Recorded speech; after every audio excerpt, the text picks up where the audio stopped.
तुम्हारा syllabus hard नहीं है, बल्कि तुम्हारी डिस्ट्रैक्शन बहुत स्ट्रॉन्ग है। जिन बच्चों को इन दोनों लाइनों में फर्क समझ में आ गया ना, उनको अपने सपने पूरे करने से कोई भी नहीं रोक सकता। अगर आपको लग भी रहा है ना कि आपके पिताजी बुरे हैं, तो बस ये याद रखो कि बाप है यार अपना, इतना ही काफी है। कहीं ना कहीं अपने हाथ से कभी 2 रोटी तो खिलाई होगी, इतना ही काफी है। कौन करता है दुनिया में आपके लिए कुछ?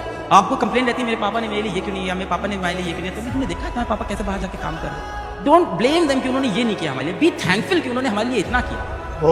बाप जो होता है वो बिना आवाज के बिना आंसू के रोता है ताजी, जो दिन रात आपके पीछे भागता रहा, गर्मी क्या ठंडी क्या धूप क्या छाया क्या, जिसके जीवन भर की कमाई आपको, उस बाप से मत पूछना कि तुमने कमाया।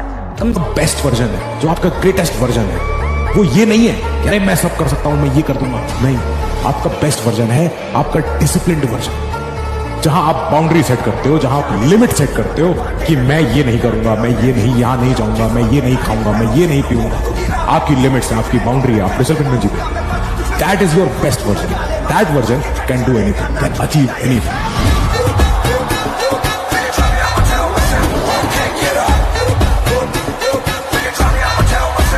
एक बार मौका मिला है तैयारी करने का, एक बार जीवन मिला है तो कुछ बढ़िया करो ना यार। भीड़ तो हर जगह पे है, जहां बार नजर घुमा के देखोगे हर जगह आपको भीड़ नजर आएगी। जिंदगी मिली है, मौका मिला है तो जिंदगी में कुछ बड़ा। आज तक पूरी दुनिया में नहीं सुना है कि फला मंदिर में या फला जगह पे शेर की बलि चढ़ी। शायद यही बात देखकर किसी ने कहा होगा कि बलवान का बांका हो न सका, बकरे ही बलि को चढ़ाए गए।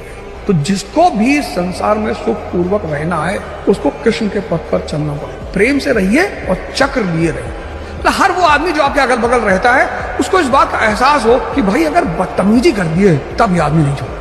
आप कुछ बनना चाहते हैं और बहुत दिल से बनना चाहते हैं, तो घर छोड़ना पड़ेगा। माँ की रोटियां छोड़ो, घर की छत छोड़ो, और जितना जल्दी आप छोड़ेंगे उतना आपके लिए बेनिफिशियल। राम अयोध्या नहीं छोड़ते ना सर, तो राजा के सिवा कुछ भी नहीं होते। दुनिया के जितने पावरफुल या सक्सेसफुल लोग बने, उन सब ने अपना घर छोड़ा। इस दुनिया में कोई भी व्यक्ति घर से निकले बिना सफल नहीं हुआ। राम जी और दिवाली उस दिन होगी जिस दिन हम कामयाब हो जाएंगे।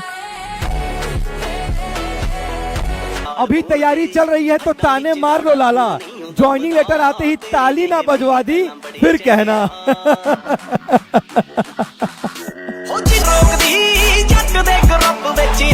पूछ की मेरी पहचान कहाँ तक है, तू बदनाम कर, तेरी औकात जहाँ तक है। दुनिया में सबसे कीमती चीज क्या है?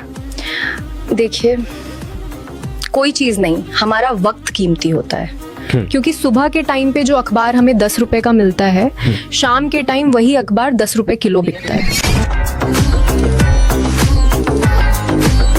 रास्ते में कठिनाई नहीं आ रही है तो आप साधारण व्यक्ति हैं।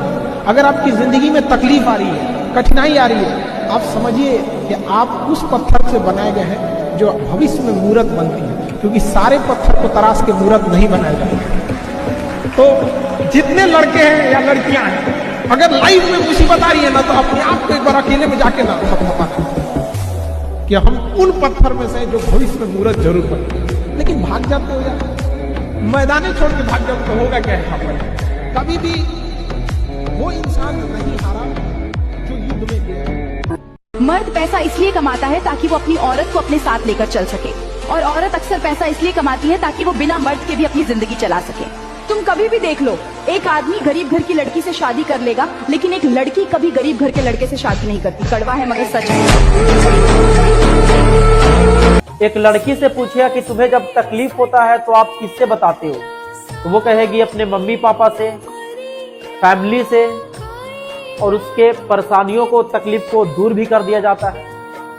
लेकिन जब यही बात एक लड़के से पूछिएगा कि तुम्हें तकलीफ होता है तो तुम किससे बताते हो, तो उसके मुंह से जवाब निकलेगा कि भाई मेरे को समझने वाला कौन है। लड़के के तकलीफ को कोई समझने वाला नहीं है।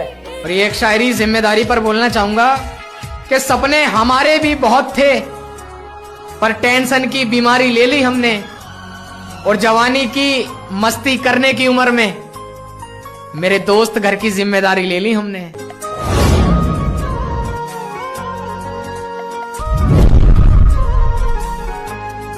किसी लड़की के चक्कर में अपनी जिंदगी खराब मत करना मेरे दोस्त, क्योंकि उस लड़की को दूसरा लड़का मिल जाएगा, पर तुम्हारी माँ को दूसरा बेटा नहीं मिलेगा। मायरे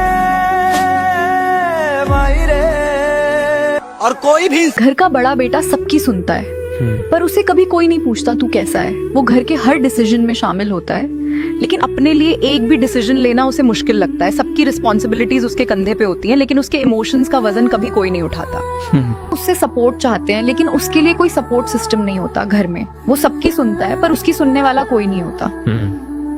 दा होने का मतलब ये नहीं कि तकलीफ छोटी हो जाए, बस तू कैसा है ये सुनने का हक उसे भी है। घर के जो बड़े बेटे जो लड़का नशा नहीं करता वो अपने दर्द को दिल में दबा कर रखता है। कभी देर रात अकेले टहलकर खुद को समझाता है, तो कभी चुपचाप छत की तरफ देखकर सब सह जाता है। कभी हल्का संगीत सुनकर मन शांत करता है और सुबह उठकर फिर वही मुस्कान पहन लेता है।